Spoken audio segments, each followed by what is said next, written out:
Hace un par de noches me sentí un poco nostálgico y busqué viejos episodios de La Mano Peluda de cuando estaba Juan Ramón Sáenz.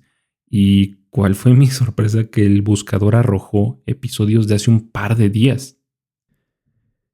Y esto me sorprendió, y si te preguntas por qué, es porque un viernes 5 de enero de 2018, que lo recuerdo muy bien porque le dediqué una entrada en mi sitio web, carlojurado.com, en donde después, o supuestamente después de 22 años de programación, era su último episodio. Y de repente voy al buscador, tecleo La Mano Peluda, y resulta que hay muchísimos programas todavía muy recientes y siguen subiendo. Busqué un poco en internet y resulta que en enero del 2018 tomaron posesión nuevos conductores que ya eran parte del equipo de La Mano Peluda y que siguen en activo el día de hoy. Y escuché un par de episodios, de hecho empecé a seguir la versión podcast porque siguen operando en radio FM.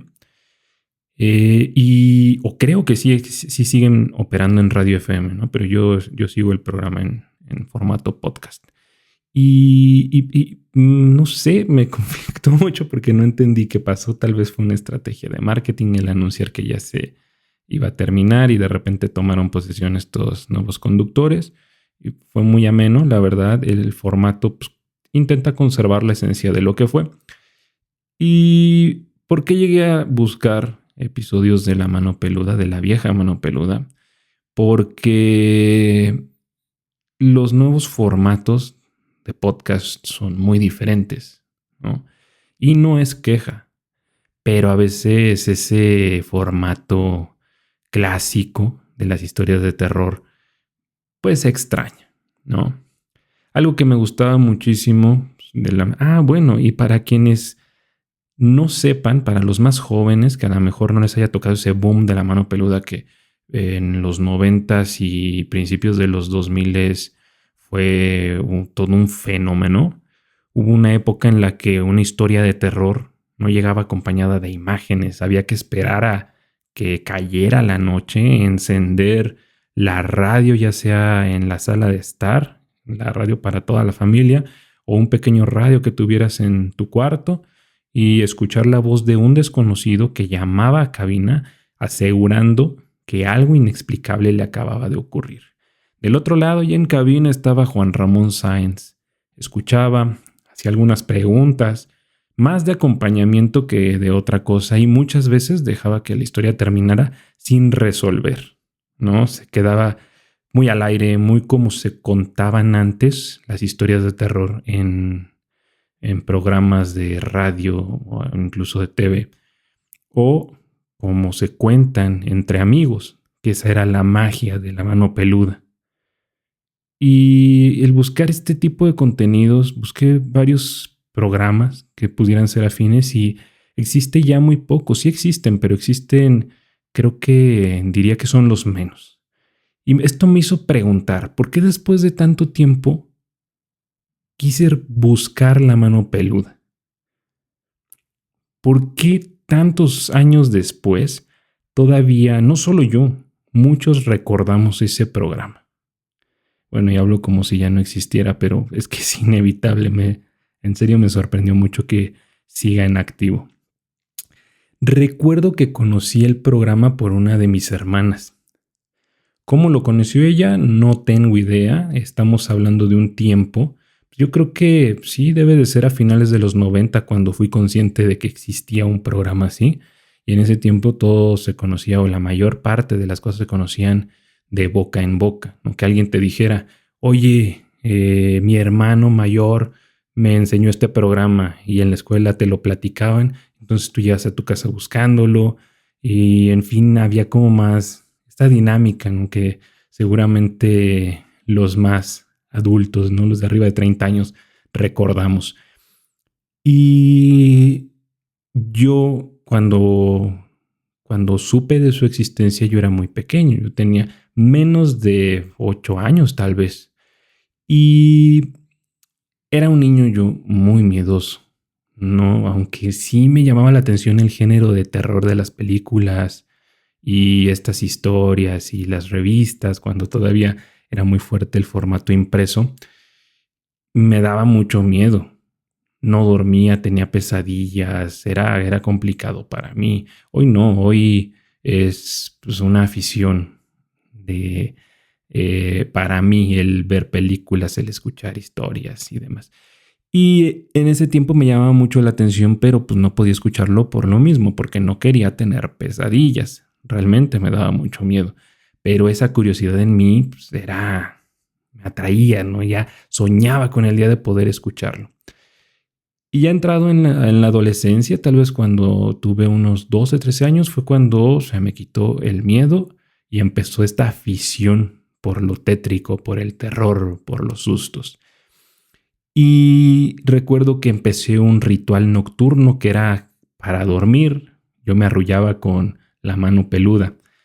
¿Qué es lo que hacía? Pues preparaba todas mis cosas, me metía debajo de las cobijas, apagaba la luz, no sin antes haber dejado el temporizador en mi pequeña radio para que se apagara tal vez en 1 hora y media, tal vez 2 horas, y escuchaba los relatos hasta quedarme dormido. Y era mágico. Hoy, si yo hiciera eso, seguramente lo estaría escuchando desde mi teléfono móvil, y dos, seguramente estaría navegando en redes sociales mientras escucho la historia. En ese momento no. En ese momento era un tiempo en el que no existía esta conectividad y ponías entera atención al programa. Y es que de verdad era inevitable. Juan Ramón para mí fue uno de los mejores conductores de radio en general, no solamente hablando de un programa de contenido de terror, sino de radio en general, porque le daba un protagonismo enorme a quienes llamaban, le daba un lugar privilegiado. Escuchaba con atención, como comenté al principio, hacía algunas preguntas para incentivar la plática, porque recordemos que aquí podía llamar quien sea, ¿no? O sea, desde creo que llegué a escuchar, no recuerdo muy bien, pero creo que sí, seguramente algunos niños, gente muy joven, hasta gente muy adulta, muy mayor. Y no todos tienen, obviamente, esta facilidad de la palabra. Y Juan Ramón le sacaba las historias y los detalles con una habilidad increíble que difícilmente te aburrías. Todo el relato fluía muy bien, te pintaban los detalles, te creaban un mundo en el que tú te metías y entendías a la perfección todo lo que estaban hablando, ¿no? Y en un tiempo en el que no existían las fotos de portada para cada relato, bastaba con esta historia, con esta narrativa para que construyéramos todo en nuestra cabeza. Un montón de relatos que al día de hoy son clásicos en la cultura popular, seguramente están en la cabeza de quienes lo vivimos en tiempo real, ¿no? ¿Quién va a olvidarse del caso Josué, ¿no? Y de un montón más? Digo, pocos pueden presumir como Juan Ramón Sáenz, que recibió amenazas de entes sobrenaturales en vivo, la radio en vivo. Es increíble. Y bueno, esta atmósfera que da la radio, la textura del audio, esa estática, esa sensación, es un terror experiencial, por ponerle una etiqueta ahora mismo, que realmente se extraña. En la actualidad, pues existen otros formatos que ya no están tan apegados a esto. Y no es queja, yo mismo consumo muchos de estos formas de contar las historias ahora, en la que pues mayormente creo que se centran como en la investigación paranormal, ¿no? En explicar cada suceso, cada evento muy detalladamente, ¿no? Que si las energías, que si las jerarquías de demonios, que si los niveles no sé, las dimensiones, los tipos de brujería, etcétera, etcétera, con un conocimiento mucho más especializado. Algo que me gustaba mucho de La Mano Peluda era que no, o sea, Juan Ramón, claro que metía conceptos, claro que trataba de darnos un contexto en el área de lo sobrenatural, tal vez, y se agradecía, pero no profundizaba tanto, ¿no? Claro que con él aprendimos que era ectoplasma, que eran entidades de bajo astral y algunos conceptos más, pero no era tan detallista. A veces, creo que no siempre había expertos en la materia y explicaban un poco más, pero no iba de eso. Realmente no sé de todas las personas que llamaban si las historias o lo que contaban era real, y no me refiero a si era real el fenómeno paranormal, sino que quien llamaba contaba algo que realmente le había pasado o no, pero lo mágico es que de todas las preguntas que podías hacerte, esa era la menos relevante. La mano peluda te hacía vivir el terror. Hoy en día, pues también hay algunos formatos como en comedia de terror, en donde se cuenta un relato, un caso, y se van haciendo interrupciones cómicas. Como les dije, en un tono más de investigador paranormal, también hay muchos otros programas. Y claro, también hay los que respetan la historia, cómo se está contando, y su finalidad es transmitirla, es comunicarla. Todos con sus diferentes estilos, reitero, no es queja, pero siento que este terror clásico, por ponerle algún nombre, se sentía más, no sé, más cálido, más cercano. ¿Por qué? Porque era como muy, como cuando tú llegas a una fiesta, a una reunión, ¿no? En la noche, y de repente por alguna falla en el sistema eléctrico se va la luz y alguien saca ese tema del terror. ¿A ustedes les ha pasado algo? Y empieza el murmullo de, no, ¿cómo crees? ¿O qué? Y un poco en comedia, pero alguien siempre se atreve a ponerlo serio. Fíjense que sí, que a mí sí me ha pasado. Y se crea como esta atmósfera de más cercanía, más íntima, en donde todos ponen atención al relato y todos sienten la experiencia o se meten en la narración, y pues sí, prácticamente viven el terror. Esa es la sensación que a mí me gustó. Y el no encontrar programas, tanto en podcast o como en videos de YouTube, que tuvieran mucho de esa esencia, dije, ¿por qué no? Por ahí tengo un proyecto llamado Nictonautas, que está inactivo desde hace mucho tiempo, y ¿por qué no convertirlo en eso? ¿Por qué no convertirlo en una charla de lo sobrenatural? En un lugar en donde no siempre, o más bien, tal vez me atrevería a decir, que la historia no necesita respuestas. Y para abrir este primer episodio, o más bien para cerrar este primer episodio y empezar esta primera temporada de esta renovación de lo que es Nictonautas, les quisiera contar algo que me pasó a mí personalmente hace ya muchos años, cuando yo todavía era un niño, y que creo que es el momento indicado para volver a contar esta historia. Yo tenía tal vez unos 7, entre 6 y 8 años. Y no recuerdo qué época del año fue, pero le hablaron a mis papás para dar la noticia que uno de nuestros familiares había muerto. No era muy cercano a mí, de hecho no recuerdo su nombre, lo preguntaré pronto a mi mamá a ver qué me dice, pero falleció y tuvimos que trasladarnos al lugar. Es un lugar en el Estado de México que todavía es un pueblo muy pequeño.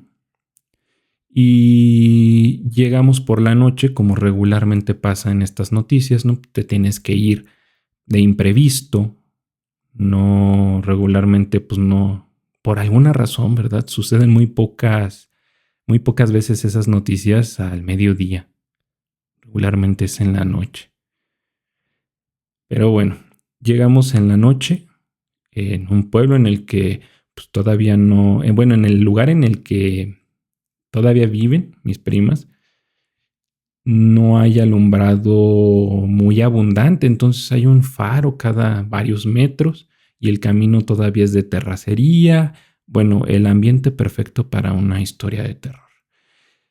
Llegando o entrando sobre el camino donde está esta casa, a la izquierda están las casas, pero tiene una peculiaridad que digamos que sobre el camino a la izquierda, que es donde están las casas, está hundido. Para ponerlo o para ejemplificarlo mejor, el nivel del camino está más o menos a la par del techo de la planta baja de las casas. Y a la derecha es campos, son sembradíos. Siembran maíz o sembraban maíz. Hoy día no sé si todavía lo hacen. Entonces, esto le da una sensación todavía más tenebrosa al lugar, sobre todo por las noches. Porque cuando no hay maíz crecido, se ve muy a lo lejos, ¿no? Se ve el campo vacío. Pero cuando el maíz está crecido, están, pues sí, los campos, y con el viento se mueve y hace un sonido realmente tétrico. Entonces, bueno, llegamos y no sé, no tengo ni idea qué hora era cuando llegamos, pero a mí y a una de mis hermanas y a una prima y no sé quién más había ahí, nos dejaron en uno de los carros a dormir. Mientras mis papás se bajaban, pues no sé si a preparar el cuerpo o estar ahí presentes, pero bueno, nosotros nos quedamos en el carro y nos dormimos, ¿no? Yo estaba muy pequeño para comprender estos eventos, para entender qué representaba para la familia esto, pero ahí estábamos. Entonces nos dormimos y yo, igual sin saber a qué hora, desperté, seguramente era la madrugada. Y en este camino en donde no hay casas, en donde cada vecino pues, lo separan unos 200 metros, donde no se ve nada, en donde había una luz muy tenue que me parece que ni siquiera era alumbrado público, eran focos de la casa de mi tía en ese tiempo. Y yo veo a lo lejos que venía un señor, un hombre adulto. En ese tiempo, ya saben que cuando tú eres un niño, pues ves a las personas de más de 30 años ya como personas de una edad avanzada, ¿no? Entonces, yo recuerdo que era una persona ya de edad avanzada. Facciones no las recuerdo, la ropa no la recuerdo, pero sí recuerdo que tenía sombrero. Y venía caminando muy lento, sí, como propio de una persona de edad avanzada. Venía caminando muy lento sobre el camino, pasó al lado del coche, avanzó varios metros más y de repente voltea hacia el carro. Yo lo seguía en todo este tiempo con la mirada. Me ve y me hace una seña como de ven. Y yo sentí de verdad una necesidad de ir con él, que incluso desperté a mi prima, una de mis primas que estaba al lado, que ya era mayor, tal vez tendría unos, bueno, mayor entre comillas, ¿verdad? Yo tenía como unos 8 años, ella tenía como unos 16, tal vez, unos 15 años. Y la intenté despertar y le dije, oye, el señor dice que vayamos, vamos. Y mi prima no se despertó, hizo pues tal vez como un intento o ya sabes, como cuando estás dormido y te quieren despertar, que te mueves un poco como incómodo y emites algunos sonidos, pero hasta allí. Y le volví a decir, dice que vamos. Y el señor estaba ahí parado, a lo lejos. No se movía y estaba parado. Ya no me volvió a decir ven. Ya no decía nada, pero estaba ahí parado como si esperando a no sé si que yo fuera o que todos fuéramos.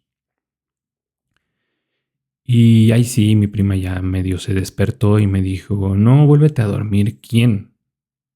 Algo así. Yo le dije, el señor. Y no se despertó, no abrió los ojos mi prima. O sea, estaba entre consciente y no consciente todavía, ¿no? En ese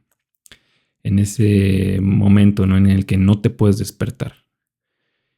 Y así como interrumpió su camino el señor, lo retomó. Y se fue. Y literalmente desapareció entre las sombras.